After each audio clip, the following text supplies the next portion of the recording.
Now duodenum के बाद next part है स्मॉल इंटेस्टाइन का jejunum. Jejunum is the middle part of a small intestine. Duodenum में digestion के बाद फूड एंटर होगा in jejunum. It is 2.5 meters long. Next point है digestion plus absorption. Jejunum में डाइजेशन का process complete हो जाता है। यहाँ पर अभी हम कुछ एंजाइम्स पढ़ेंगे। यहाँ पर कुछ एंजाइम्स सिक्रीट होते हैं। इन एंजाइम की मदद से जो अनडाइजेस्टेड फूड है वो डाइजेस्ट होगा और अपने सिंपलेस्ट फॉर्म में आ जाएगा। इसके बाद डाइजेशन नहीं होगी फूड की, यहाँ पर डाइजेशन कंप्लीट हो जाएगी फूड की।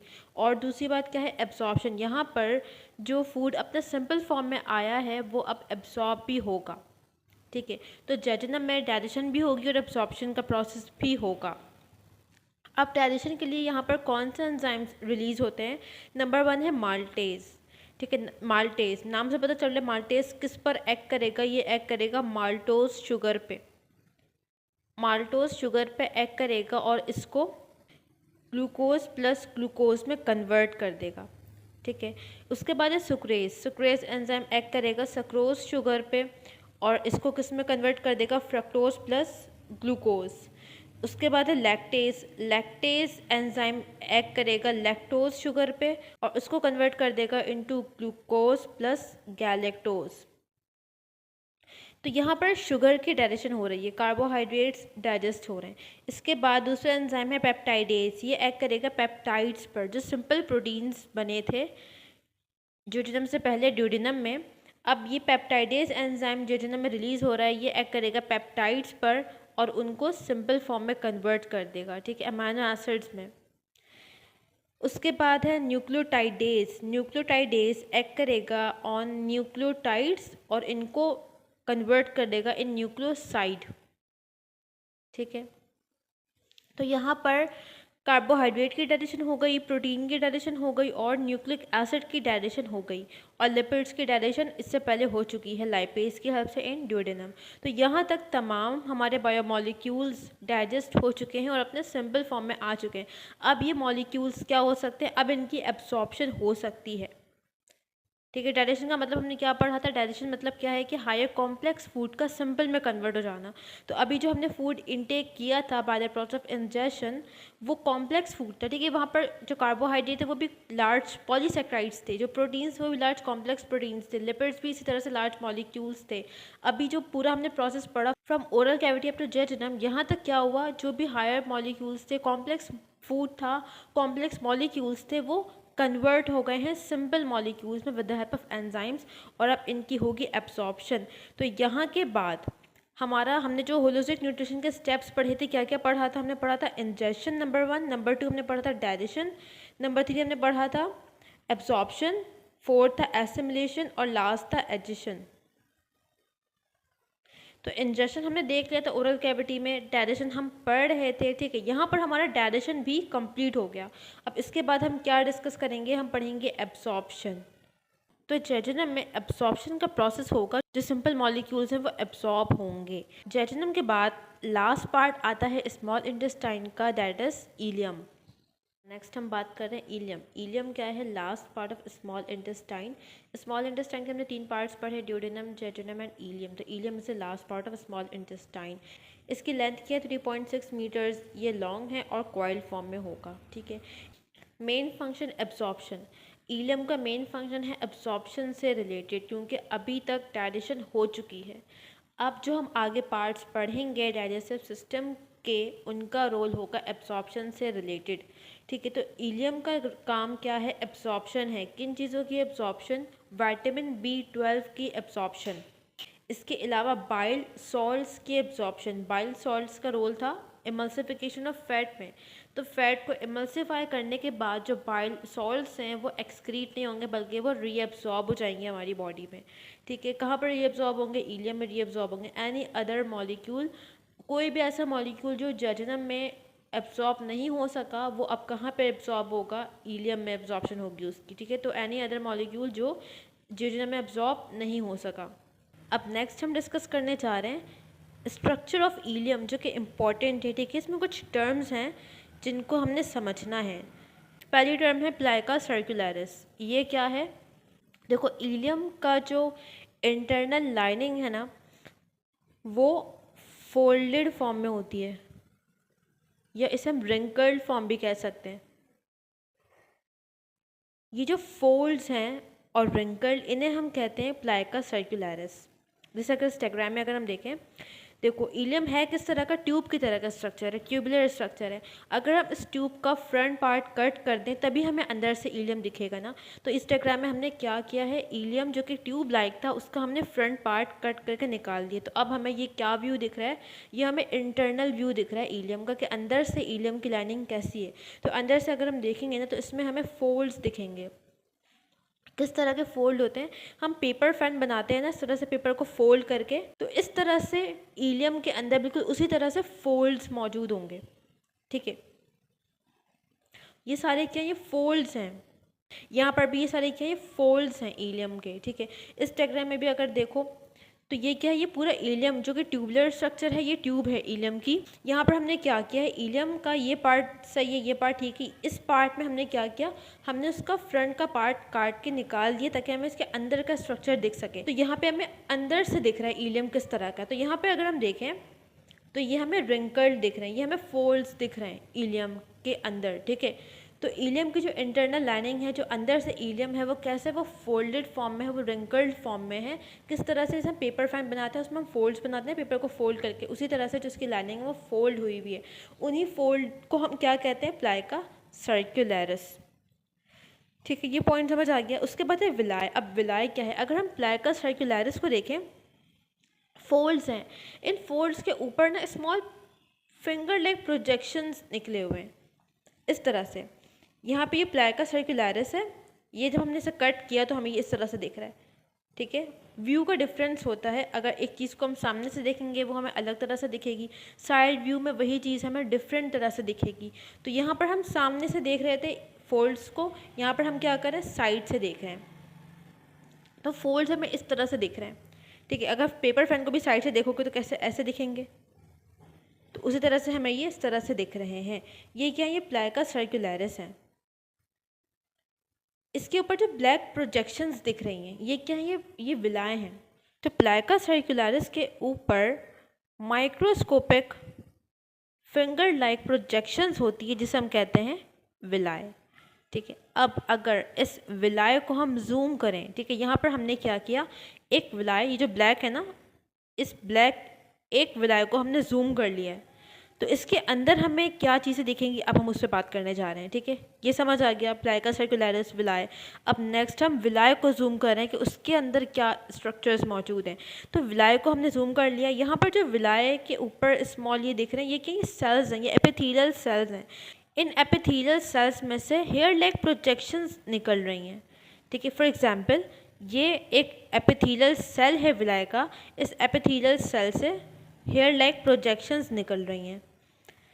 इन हेयर लाइक प्रोजेक्शंस को हम कहेंगे माइक्रोविलाय। क्या कहेंगे, माइक्रोविलाय। तो विलाय के ऊपर क्या मौजूद होगा, माइक्रोविलाय। यहाँ पर हमने सेल्स बनाए हुए हैं, यहाँ पर ये क्या निकल रही है, इसमें से हेयर लाइक प्रोजेक्शंस, जो कि क्या है, माइक्रोविलाय है। ठीक है, इस तरह से पूरे विलाय को इन्होंने कवर किया हुआ होगा। तो माइक्रोविलाय समझ आ गया। सबसे पहले क्या है, प्लाइका सर्कुलरिस। प्लाइका सर्कुलरिस के ऊपर क्या है, फिंगर लाइक प्रोजेक्शंस, विलाय। इन विलाय के ऊपर क्या है, माइक्रोविलाय, हेयर लाइक प्रोजेक्शंस। अब एक और पॉइंट समझो, ये समझ आ गया। इस विलाय के इनसाइड हमें क्या दिख रहा है, यहाँ पर इसके अंदर अगर हम देखें हमें 3 कलर के स्ट्रक्चर्स दिख रहे हैं, एक रेड है, एक ग्रीन है, एक ब्लू है। ठीक है, तो इस विलाय के अंदर ब्लड वेसल्स आ रही होती हैं। क्या हो रही होती है इसके अंदर, ब्लड वेसल्स। तो विलाय के अंदर हमें क्या मिलेगा, ब्लड वेसल्स। विलाय के अंदर ब्लड वेसल्स ब्लड लेकर आ रहे होते हैं। कौन से ब्लड वेसल्स, कौन सी होती है, नंबर 1 आर्टरी होती है, नंबर 2 वेन्स होते हैं। तो विलाय के अंदर हमें ब्लड वेसल्स मिलेंगी, आर्टरी, वेन एंड कैपिलरीज, पूरा नेटवर्क मिलेगा ब्लड वेसल्स का। तो यहाँ पे जो रेड कलर का स्ट्रक्चर है ये क्या है, ये है आर्टरी। ब्लू कलर का स्ट्रक्चर क्या है, वेन है। ठीक है, अब जो ग्रीन कलर का स्ट्रक्चर है ये क्या है, ये है लिम्फ वेसल्स, जिसे हम कहते हैं लिम्फेटिक्स। तो ये ग्रीन कलर के स्ट्रक्चर क्या है, ये लिम्फेटिक्स है। हर विलाय के अंदर आर्टरी भी आ रही होगी, वेन होगा और क्या होगा, लिम्फेटिक्स होंगे। लिम्फेटिक्स हम कैसे पहचानेंगे? लिम्फेटिक्स ब्लाइंड एंडेड होते हैं।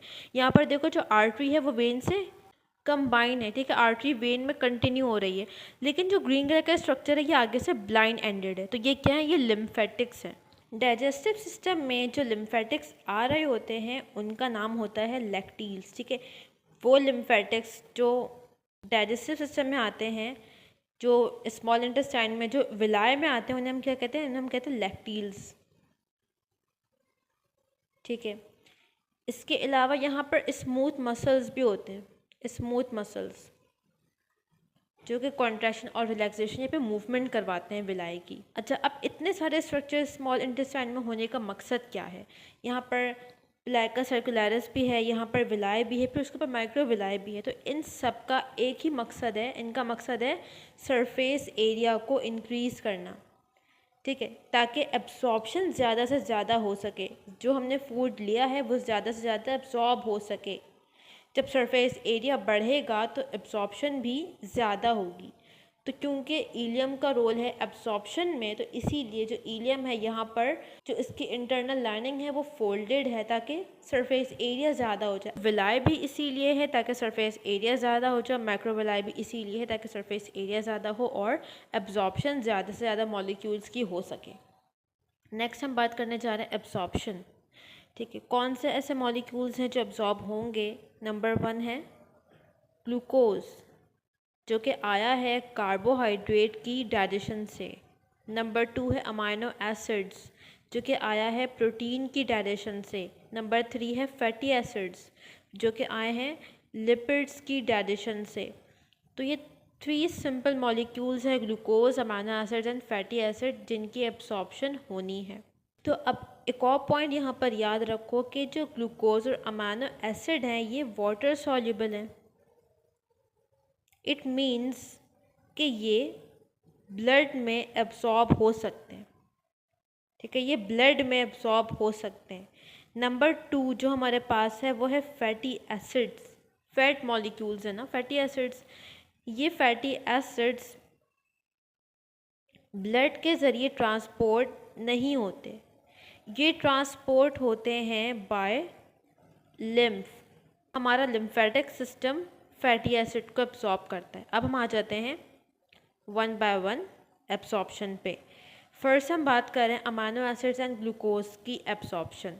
देखो ये विलाय की डायग्राम है। विलाय में क्या है? आर्टरीज हैं और वेन्स हैं, मतलब ब्लड वेसल्स हैं, ब्लड कैपिलरीज हैं।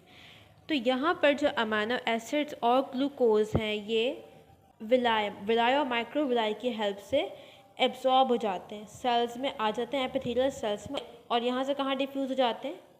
ब्लड कैपिलरीज में, ठीक है। जो अमाइनो एसिड और ग्लूकोज वो विलाय से एब्जॉर्ब होते हैं और कहाँ पर आ जाते हैं? ब्लड वेसल्स में, ब्लड कैपिलरीज में। अब इलियम में बहुत से विलाय हैं, ठीक है, थाउजेंड्स और मिलियंस ऑफ विलाय। तो इन तमाम विलाय में जो ब्लड आ रहा है उनमें न्यूट्रिएंट्स एब्सॉर्ब हो रहे हैं। अब इस डायग्राम में देख लेते हैं, ये हमारा पूरा इंटेस्टाइन है, ठीक है। यहाँ पर जो भी एब्जॉर्प्शन हो रही है वो कहाँ पर मॉलिक्यूल्स एब्सॉर्ब हो रहे हैं? अमाइनो एसिड और ग्लूकोज ब्लड में, ब्लड वेसल्स में। अब जो भी न्यूट्रिएंट्स यहाँ पर एब्सॉर्ब हो चुके हैं वो ब्लड वेसल के थ्रू ट्रांसपोर्ट होते हैं लिवर में। ये तमाम वेसल्स मिलके एक ब्लड वेसल बनाती है यहाँ पे, जो कि एक वेन होती है। इसे हम कहते हैं हेपेटिक पोर्टल वेन। क्या कहते हैं? Hepatic portal vein. Hepatic portal vein क्या करती है? ब्लड सप्लाई करती है from digestive system to liver. जो भी अमाइनो एसिड्स थे, ग्लूकोज थे, ये सब इंटेस्टाइन में एब्जॉर्ब होके आ गए हैं ब्लड में, और अब वो ब्लड हेपेटिक पोर्टल वेन के थ्रू कहाँ आ रहा है? लिवर में आ रहा है। न्यूट्रिएंट रिच ब्लड है ये। इसमें क्या है? इसमें अमाइनो एसिड्स हैं और ग्लूकोज है। अब लिवर में आके इन मॉलिक्यूल्स की मेटाबॉलिज्म होगी, इनको स्टोर किया जाएगा या फिर बॉडी को जहाँ नीड है वहाँ पर इन न्यूट्रिएंट्स को सप्लाई किया जाएगा। तो ये पॉइंट समझ आया, एब्जॉर्प्शन समझ आई अमाइनो एसिड और ग्लूकोज की। आगे हम लिवर का फंक्शन जब पढ़ेंगे, अलग से टॉपिक है लिवर का, वहाँ पर हम फंक्शन पढ़ेंगे तो मज़ीद इसको हम डिटेल में देख लेंगे कि अब आगे नेक्स्ट क्या होता है, ठीक है। लिवर में आके न्यूट्रिएंट्स अब मेटाबोलाइज होंगे। ये एब्जॉर्प्शन हो गई अमाइनो एसिड और ग्लूकोज की। अब बात करते हैं फैटी एसिड्स की।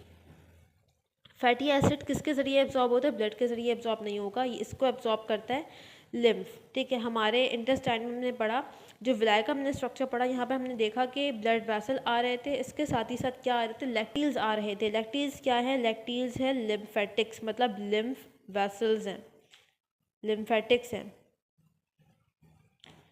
इन लैक्टील्स के थ्रू फैटी एसिड्स एब्जॉर्ब होंगे। कैसे एब्जॉर्ब होंगे? ये विलाय है, फॉर एग्जांपल ये लैक्टील्स हैं। जो भी फैटी एसिड्स के मॉलिक्यूल्स थे ये विलाय के थ्रू एब्जॉर्ब हो जाएंगे लैक्टील्स में। लैक्टील्स में लिम्फ है, लिम्फ में एब्जॉर्ब हो जाएंगे और लिम्फ के थ्रू फिर ये हमारे वेनस सिस्टम का पार्ट बनेंगे। कैसे? ये स्मॉल लिम्फेटिक्स है, ठीक है, स्मॉल लिम्फेटिक्स। ये स्मॉल लिम्फेटिक्स कंबाइन होंगे और लार्ज लिम्फेटिक्स बना लेंगे। ये लार्ज लिम्फेटिक्स हैं, ठीक है, ये लार्ज लिम्फेटिक्स हैं। ये लार्ज लिम्फेटिक्स कंबाइन होके एक डक्ट बनाते हैं जिसे हम कहते हैं थोरैसिक डक्ट।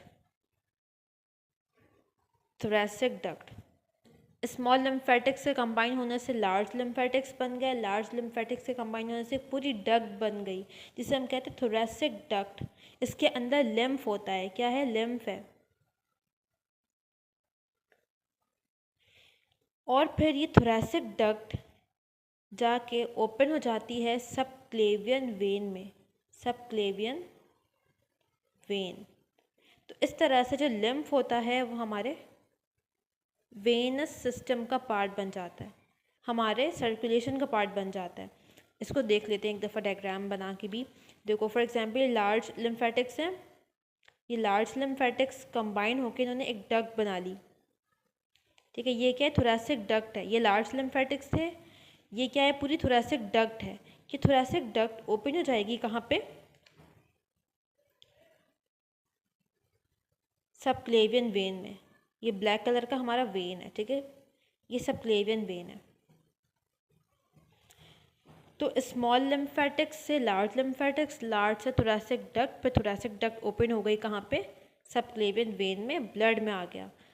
अब जो भी हमारा लिम्फ था और लिम्फ में मौजूद फैटी एसिड्स वो कहाँ पर आ चुके हैं? वो आ चुके हैं ब्लड में, वेन में, ठीक है, ब्लड में आ चुके हैं।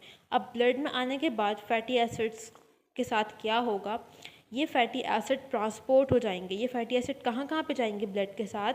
ये जाएंगे सबसे पहले मसल्स में, ठीक है, मसल्स में जहाँ पे फैटी एसिड की नीड है वहाँ पर ये अपना फंक्शन करेंगे। नंबर 2 ये जाएंगे फैटी टिश्यूज़, जो हमारा एडिपोज टिश्यू होता है ना, एडिपोज टिश्यू का नाम सुना है? एडिपोज टिश्यू क्या है? ये फैट टिश्यूज़ हैं जो फैट को स्टोर करते हैं। तो जो फैटी एसिड्स है वो एडिपोज टिश्यू के पास चले जाएंगे ताकि उनको स्टोर कर लिया जाए। इसके बाद जो फैटी एसिड्स हैं वो जाएंगे कहाँ पे? लिवर में, फर्दर स्टोरेज और मेटाबॉलिज्म के लिए, ठीक है। तो इस तरह से एब्जॉर्प्शन होती है अमीनो एसिड की, ग्लूकोज और फैटी एसिड की।